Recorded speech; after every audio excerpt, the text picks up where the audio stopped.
Do you ever wonder what might lie out there deep in space? Do you want to believe we're not alone, that somewhere in the universe, intelligent life may actually exist? Our next guest says there is life out there. It does exist. Dr. Charles Hallt says he spent 2 years working with extraterrestrial beings during his time with the American military. He claims the US military has actually been in contact with alien species for years. And Dr. Charles Hallt is here to explain, along with his wife Marie, live from what Bugs Bunny used to call Albuquerque, New Mexico. Now, thank you both for your time. Terrific to have you with us. Firstly, Charles, can you tell us your story of how you managed to come into contact with these beings as you worked with the military? I'm a Vietnam veteran, and I enlisted in the Air Force in July 1964, and I was trained as a weather observer. And I was sent to Nellis Air Force Base, Nevada, outside Las Vegas, Nevada. And for 2.5 years, I was sent up to the gunnery ranges up at Indian Springs, and I was given a clearance to allow me to go anywhere in Dreamland as long as I was alone. I discovered that up there at the north end of Indian Springs Valley, which you can see on the map in the state of Nevada here in America, that there was a base which the U.S. Air Force maintained for a group of extraterrestrials who were tall and white. And I, as the duty weather observer, was allowed to go up there, or they were allowed to come down to where I was. And the interaction took place over more than 2 years. Wow. During those 2 years, I also came across, I also interacted to a lesser extent with the Roswell Greys, and I've also personally talked with the extraterrestrials that I call the Norwegians with 24 teeth, who come here from a very nearby star, perhaps Bernard star. And my experiences, my presentations, my books are unique because I'm the only person that I know of that was allowed to interact with the extraterrestrials, the tall whites, for more than 2 years. So 3 different species of aliens you're talking about there, Charles. Yeah, can you describe what they look like, that is what they correct. were like? Well, I'll start with the tall whites. They're thinner than we are, and they're very frail. Throughout most of their life, they are the same height as I am, 5'11", but they live 10 times longer than humans. They live 600 or 800 years.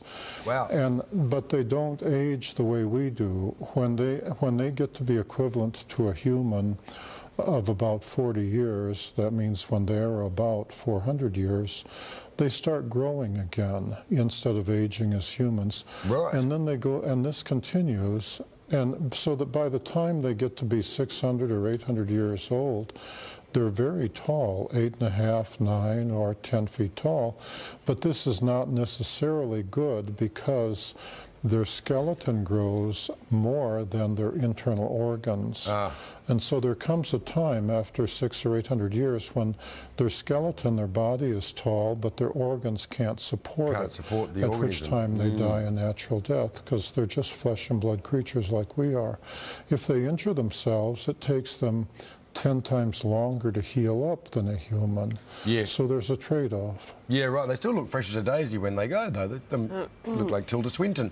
Hey, just quickly, you had them there. You were working with the aliens on any particular project, or was the military working with the aliens on a particular project? Was there, I don't know, technology sharing or, you know, botanical cross-fertilisation? The U.S. Air Force, and I'm speaking of the mid-1960s, was willing to give them anything they asked for. When I first met them, I was very afraid of them, and every human I met when you come across them out in the desert was naturally very afraid of them, and they were even more afraid of us. It's like running into a gorilla in the wild where the gorilla is on his home ground. So they had to go through a process of becoming used to being around humans before they could take part in the technology transfer program. I, as the weather observer, was the test human. As an enlisted man, I was expendable, you know. Sure. I was the one they send out there and say, practice talking to Charlie. And Marie, let's bring you in. You've never seen these things for yourself. Are you a believer? Because probably a lot of people watching this morning are going to think, I don't believe him. It's ridiculous. How could it be possible? Well, Charles was very intelligent in that he waited until we'd been married a couple of months before he told me about the extraterrestrials coming into his barracks at night. And he said, well, what do you think? And I said, I really don't care. I have never given any thought as to whether they exist or not, and I really don't care. I've known Charles. We've been married over 43 years. He may be a character, but I am his character reference, and I totally believe that this is real. Furthermore, we have had confirmations from people all over the world.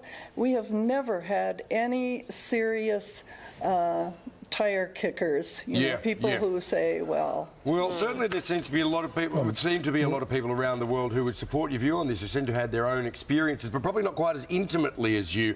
Now, unfortunately, we are going to have to leave it there, Charles and Marie, because we're about to lose our satellite, but you're coming to Australia next week to give a series of talks, and we can't wait to see it. Yep. And all the details of your tour will be on our website, so those interested in the life beyond will no doubt be there. Thank you. Good one.